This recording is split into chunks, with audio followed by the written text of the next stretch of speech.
Hello and welcome to a new video. Today we're going to take a look at Hoopa Unbound here, as we basically just got that. And the funny thing is that my AV spread perfectly goes to 2500 for the Ultra League here, as you can see. And yeah, we have a moveset of Confusion, Psychic, and Dark Pulse. Actually, people say in the comments it's a Psychic and not Psychic. No, it's like such a small difference. I'm sorry if I said it wrong. And yeah, we're gonna take a look at what it can do in Ultra League right now, as it's basically the only available cup where you can use it. It's always gonna be too high for Great League, and Master League you need XL candy, and if someone already has enough XL candy for Hoopa Unbound, they're most likely using some sheets so that. So yeah, we have to play it in Ultra League right now, and let's see what this thing can do there. And yeah, the team which I built here is basically Talonflame and Obama Snow has a perfect core. They're basically perfect together. Like you see, like fire weakness from Obama Snow kinda gets resisted by the Talonflame, even though you also don't really do damage back to the fire types here. Hoopa Unbound with the best thing that he could have done there, just taking that Blizzard like a champ. Very, very cool. That's basically all that Hoopa Unbound did in those matches I played, which, yeah, it's not a lot. And yeah, in general, it's not really good. It's just completely a squishy boy. It's just, of course, more for fun. Don't use it, don't ever play it. And also the moveset is pretty garbage, but we're gonna be able to win here thanks to our Talonflame and Obama Snow core. The moveset is so bad. Like, you have Dark Pulse, you have Psychic. The other one that would have been there would be Astonish for the quick move and Shadow Ball for the charge move. And people think now, okay, why the hell doesn't it have better moves? Like, why doesn't it have Snarl, for example, as a quick move? And I had looked it up. It doesn't even learn Snarl. It doesn't even learn Shadow Claw, I think. Like, from what I saw in Sarabi, it doesn't learn it even with TMs or whatever. And I don't know why. I thought, like, that is, like, such moves that would be super normal for those Pokemon to learn. So I don't know really why. And yeah, I don't know. It's kind of tricky. And another thing is, Niantic actually put in the signature move of this Pokemon into the code, but never released it. Thanks for that again.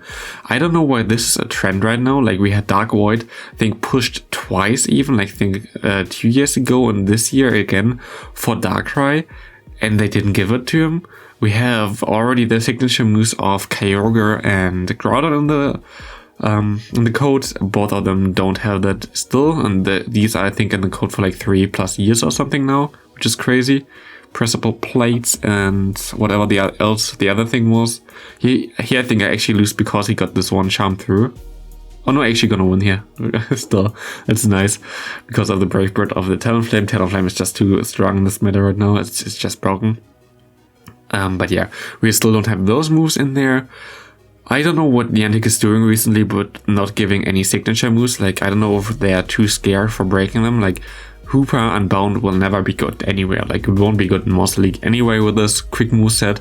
You could have given them the brokenest charge move that you could have ever imagined. I don't know, like 40 energy, 110 damage or whatever, and it wouldn't be broken. Just because Confusion would be such a bad move, and that product is just a way to attack where it's so squishy that it cannot hit, cannot take a single hit there. So yeah, this will never be meta or anything anyway, no matter what charge move you're gonna give him. Sadly, mine has like such bad stats again that I don't know if I actually really want to use it in Master League when Master League comes out without XLs. I'm most likely gonna just try it for fun, but yeah, this thing is just basically cool to look at. Sadly, it's really, like, it's so good in the main games, but it's like so bad here.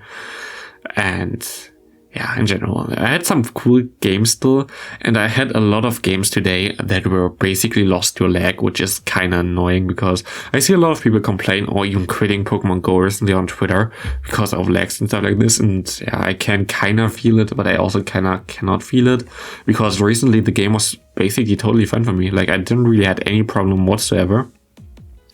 And today was horrible. Like today was just completely garbage. I couldn't do a lot of things. Like I swapped into a Pokemon. He was basically still doing 2 of his turns or something, and I didn't get a single move through in this time. Like I was basically standing still there for 2 turns until he throws a chart move while I swapped into him, which it's just like complete bullshit. But yeah, I also lost once. I think, I don't know if that's in the video. I think I put like 13 out of my 15 matches I played with this team in there. But there was like one game where I lost CMP with my Hoopa Unbound against a Scrafty, where I still have no idea how this happened. I think like some, what's called desync or whatever. Let me see how big the difference is in attack between Hoopa Unbound and a Scrafty real quick. Hoopa Unbound has 201 attack, while Scrafty has 146 attack. So around 60 difference. I mean, yeah, can happen, I guess. Yeah, I don't know. Like today was horrible in that regard. I cannot really recommend it. But we win here again with like Talonflame. Talonflame is just MVP. Like, you see how good Talonflame is. You have to have a Talonflame if you want to play Ultra League right now. It's like so good. And like the Talonflame and the Bomber Snow core in general is like such a nice core. You can play something else as a save swap that is just, yeah, a good save swap and not just something that's basically there as a third shield, as my Bomber Snow basically has this role on my team here, just like here and on the Monster, the Hooper, and just like tries to be a shield. But I mean, yeah, it's kind of sad though. Like I always hope that those cool Pokemon that are unique have like also like some meta relevance, like the root in Master League that I think was like really cool that the root got so good. But also like I can see Niantic not having any quick moves for this Pokemon sadly right now that are good. Maybe it gets like a move update later on. That would be good. It doesn't even learn Shadow Claw, I think. Like from what I saw on the website there, it didn't learn Shadow Claw either. It would be also a cool move, but yeah. Sadly, this thing never going to be meta. It's not going to be good in Master League either. It's just sadly a very cool looking Pokemon that has decent stats, but never going to be good whatsoever. So, I mean, with decent stats, I think it has really similar stats to Mewtwo. So of course, it's not going to be good in Ultra League, but it would be really good in Master League, I think, if it just had the right moveset. Even though I don't know if the typing either would have been that good, to be honest, because you have like a lot of Pokemon that just completely hardwall that. So yeah, but it looks so cool. Like look at those arms and whatever, and here we can go for a Psychic against this thing, and my opponent actually shields and get the defense drop, but he farms me down, so that's kind of annoying either. And yeah, we can go for a Flame Charge here, gonna get the shield, but he still has so much energy. I kind of have to shield once, I think, as well. Yeah. And I saw so many Scrafty and like so many like super similar teams the whole time, and Ultra League was kind of lame. But hey, and that's Ultra League for you, I guess. And my opponent has a Cresselia. Oh, this game gonna come down to the wire. I remember this game definitely. We can go for the Energy Ball there. I think Energy Ball is more energy efficient nowadays because Weather Ball got nerfed, but I'm not 100% sure. But I was hoping for the defense drop for the first one. I actually gonna get it in the second one. Is it enough to farm him down? Sadly not. Like if we got the one extra move in there or something that we that would have allowed us to farm him down there, this would have been a good game. We actually get to the Brave Bird there, but I knew already that's not gonna be able to KO the Jellicent from like 60% or something. It's just sadly not enough. Still a good game there to my opponent. Next opponent has a Manibus. I tried to sneak in an extra move, which worked out well, which is also how it's supposed to happen. Like denying is still the bug in the game and not that the move goes through. So yeah, that's actually how it should work. I'm just gonna go straight for the Brave Bird. Hope that he thinks it's just another Flame Charge and that he thought that. I go into my Hooper, he goes into Drapion, and I have nothing really for Drapion anymore. Drapion in general is kind of a problem. I think with my lead it's a neutral matchup, with my Pokemon in the back of course a very bad matchup. I go for the Dark Pulse, actually get a shield there, which is interesting, and yeah, I put it actually to half health just because even its resisted confusion just chunks because the attack stat of this thing is so high that no matter what you're gonna get there against it, it just hurts. I kind of wanted to see how much it would do against the Toxic Frog. Maybe we see that at the end of the video, who knows?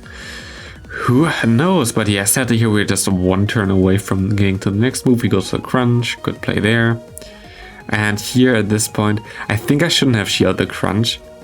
But I didn't know, I just hoped he had Skull Bash because I would have been able to get to the move in time, but he didn't. He has Ice Beam. Well played there. I should have risked most likely going for the Weather Ball. I knew it wouldn't have KO'd even with the defense drop there because it's double resisted, I think, or like in general. Lapras is such a bulky Pokemon. There was nothing really I could have done. But yeah. Here we have a bonus now against Giratina. He denies my quick move. Nice job there. And he denies it again. Nice job there. It's just so annoying sometimes. It's just like so meta breaking in general. Like it just completely flips all the matchups. Here, for example, he's going to be able to farm me down now because of that. And I don't think it would have been the case otherwise. So cool. But we can go into a Hoopa, and again, he has a 1 HP. I swap into my Pokemon. I go for the move there. Didn't work out. I have to shield here because I kind of had to save some health there, but I guess if I didn't shield, I actually would have won this game, which is kind of sad to say now in this kind of view now, but what can I do? Like, I cannot see the future here, sadly, so I'm just gonna surrender there. Next up, we're gonna have a Skarmory. I think this was also a little bit buggy. But yeah, we have to see here. We go into our Bombasnow there. Of course, my opponent actually makes a very rare play there by going for Skull Bash immediately, forces me to shield, and now here's the defense drop boost, which is gonna allow him to survive this energy ball. And there's nothing really that we can do here other than throwing our move. This time, Powder Snow Weather Ball definitely KOs there. And my opponent goes into Skarmory again, can farm me all the way down, and now it's looking kinda annoying because, okay, what can we actually beat with the Hoopa at the end there? He gets a lot of energy here, most likely even enough to get to a Brave Bird against me, so I kind of have to shield. I think I shouldn't have shielded here anyway. I think he was only at 6 or something, so that was kind of a misplay on my part. I'm gonna swap out, and yeah, I'm just gonna surrender there because there's nothing he can do. Hoopa cannot take a Hydro Cannon from a Shadow Swampert, it would just die. Which is kind of sad to say, but hey. Yeah, I'm just gonna try to get the extra move through, which worked out pretty well. He goes for a Flame Charge bait though, very well played there. But we actually deny his move, so I cannot really complain there too much. Actually denying my opponent's move there. And we can go for a nice Flame Charge here, which is cool. I think he let it go, and we're gonna be able to have 2 Flame Charges in. We have a move start already, and my opponent goes into a Scrafty. We have to stay in here definitely, but I think, wait, I actually tried to swap that out there in time, which didn't work out. Here was some nice bug. Here I clicked on the Brave Bird. I didn't even overtap. I actually waited a second there, but I was so annoyed there because it still didn't register the move in time, which was really cool. And this is gonna lose us the game now. Isn't that nice? That's very, very cool. Can farm down here even though the charm is super effective.